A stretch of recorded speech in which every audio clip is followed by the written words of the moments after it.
Hinjawadi IT park phase 1 मध्ये ही घटना घडलेली आहे। हिंजवडी IT पार्क टप्पा 2 मध्ये तिरुमाला इंडस्ट्रियल इस्टेट आहे। त्यात OM ग्राफिक्स कंपनी आहे।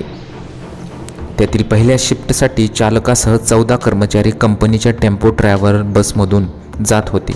मात्र हिंजवडी टप्पा 1 मधील विप्रो सर्कल पासून काही अंतरावर बस आल्यानंतर चालक जनार्दन हंबर्डीकर यांच्या पायाजवळ आग लागली। त्यांच्या पॅन्टने पेट घेतल्याने त्यांच्यासह अन्य कर्मचाऱ्यांनी बसमधून बाहेर उड्या मारल्या।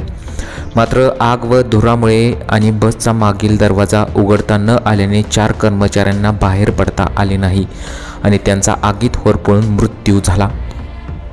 त्यामधील गुरुदास सकाळी उठून वर्तमानपत्र टाकायचे, हिंजवडीला कामाला जायचे, कष्टातून प्रगती करायची आपले काम आणि आपण असाच त्यांचा स्वभाव होता। असा चांगला मित्र गेल्यामुळे आम्हाला दुःख होत आहे अशी भावना केळेवाडी येथील रहिवाशांनी व्यक्त केलेली आहे। गुरुदास खंडू लोखरे हे राहणार हनुमान नगर। हिंजवडी येथील अपघात निधन त्यांचे झाले। त्यांच्या मागे पत्नी आणि 2 मुले आहेत।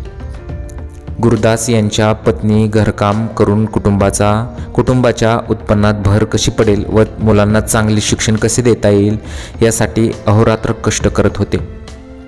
त्यांना 2 मुले होती। श्रेयस हा थोरला मुलगा, तर धाकटा ओंकार 6वीचे शिक्षण मुळशी तालुक्यात घेतोय। मुलांना शिकवून मोठे करायचे हे त्यांचे स्वप्न होते। आता जीवनाचा जोडीदार अचानक झालेल्या अपघाताने निघून गेल्याने लोखरे कुटुंबावर फार मोठा मानसिक आघात झालेला आहे। त्यांच्या कुटुंबातील कोणीही बोलण्याच्या मनस्थितीत नव्हते। आताशी कुठे जीवन फुलायला लागले होते असे वाटत असतानाच ही दुर्घटना घडल्याने गुरुदासच्या नातेवाईकांबरोबरच मित्रपरिवारांवरही दुःखाचे सावट पसरले आहे।